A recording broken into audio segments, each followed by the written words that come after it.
The second reason that truth cannot be expressed is because it is an experience.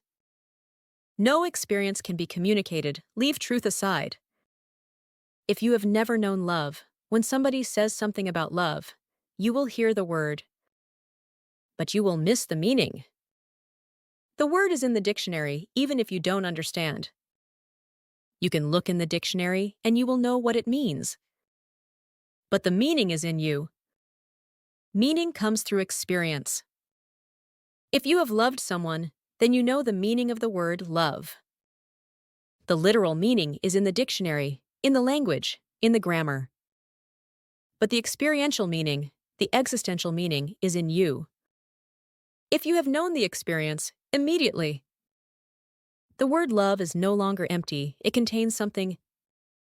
If I say something, it is empty unless you bring your experience to it. When your experience comes to it, it becomes significant, otherwise it remains empty. Words and words and words.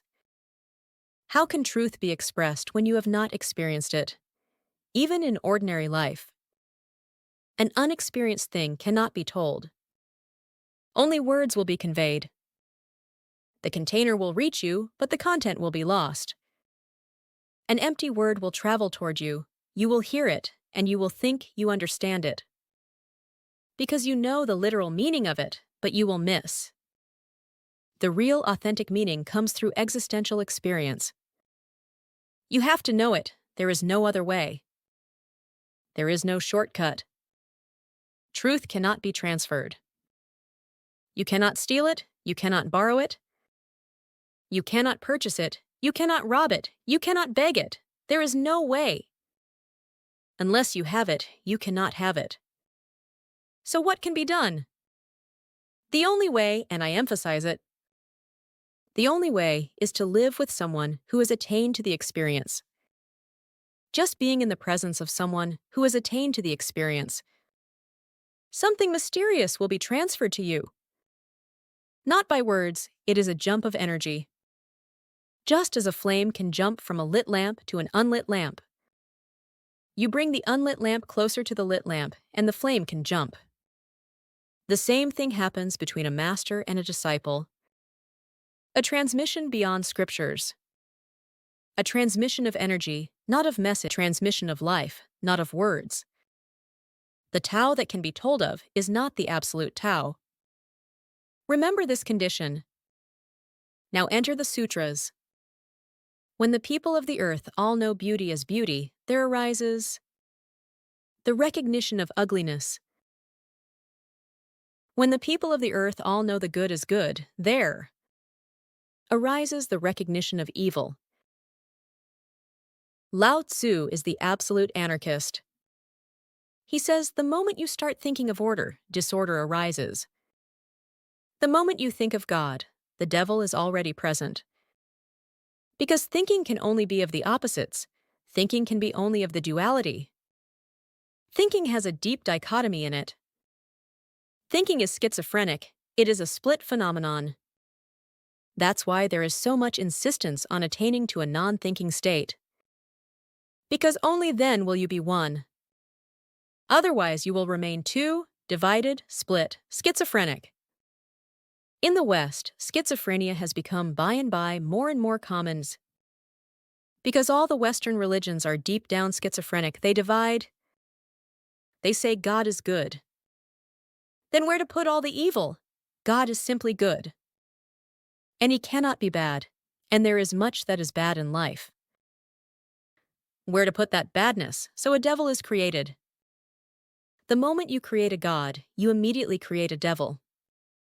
I must tell you, Lao Tzu never talks about God, never. Not even a single time does he use the word God, because once you use the word God, the devil immediately enters through the same door. Open the door, they both come in together. Thinking is always in opposites. When the people of the earth all know beauty as beauty, there arises the recognition of ugliness. The world will be beautiful when people have forgotten about beauty, because then there will be no ugliness. The world will be moral when people have completely forgotten the word moral, because then there will be no immorality. The world will be in order when there is nobody to enforce it, nobody who is trying to create order. All those who try to create order are the mischief makers, they create disorder. But it is difficult to understand. It is difficult because our whole mind has been trained by these schizophrenic thinkers. They say, choose God and reject the devil, be good, don't be bad. And the more you try to be good, the more you feel your badness inside. Have you ever observed that saints who are trying to be absolutely virtuous are too conscious of their sins? Then read Augustine's Confessions. A whole life trying to be a saint, then there arises the recognition of sin. The more you try to be a saint, the more you will feel you are encircled by sins. Try to be good and feel how bad you are. Try to be loving, and you will come across hatred, anger, jealousy, possessiveness. Try to be beautiful, and you will become more and more aware of how ugly you are. Drop the dichotomy. Drop the schizophrenic attitude. Be simple. And when you are simple, you don't know who you are, beautiful or ugly. There is a Sufi story. A master was traveling, and he came to an inn for an overnight stay with his disciples. The innkeeper told him that he had 2 wives, one beautiful, another ugly. But the problem is, said the innkeeper, that I love the ugly one and I hate the beautiful one. The master asked, what is the matter? What is the reason for it? The man said, the beautiful one is too conscious of her beauty that makes her ugly. When you are too conscious of beauty, certainly you will become ugly. And the other is too conscious of her ugliness. That makes her beautiful. The one who was beautiful thought continuously that she was beautiful. She had become arrogant, very proud. How can you be beautiful with arrogance? Arrogance is ugliness. She had become very egoistic. And have you ever come across any ego which is beautiful? How can the ego be beautiful? The other, who was ugly and was conscious of her ugliness, had become humble, and humility has a beauty of its own. Humbleness, without any pride, without any ego, creates beauty. So the man said, I am puzzled. I love the ugly one, and I hate the beautiful one. And I'm asking you to solve the puzzle. What is the matter? Why is it happening? The master called all his disciples and said, you also come, because this is really something to be understood. And he said exactly what Lao Tzu is saying. To his disciples, he also said, don't be proud that you know. If you know that you know, you are ignorant. If you know that you don't know, you are wise. An absolutely simple man does not know either way, whether he knows or doesn't know. He lives completely unself-consciously. Now, I would like to prolong the story a little longer. It stops there as Sufis have told it. It stops there. But I would like to give it a deeper turn. I would like to tell you that after this master's visit, I also visited the inn, after many years, of course. And the man, the innkeeper, came to me and said, there is a puzzle. Once a Sufi master visited me, and I put this problem before him, and he solved it. But since then, everything has turned. The ugly woman has become proud about her humbleness, and now I don't love her.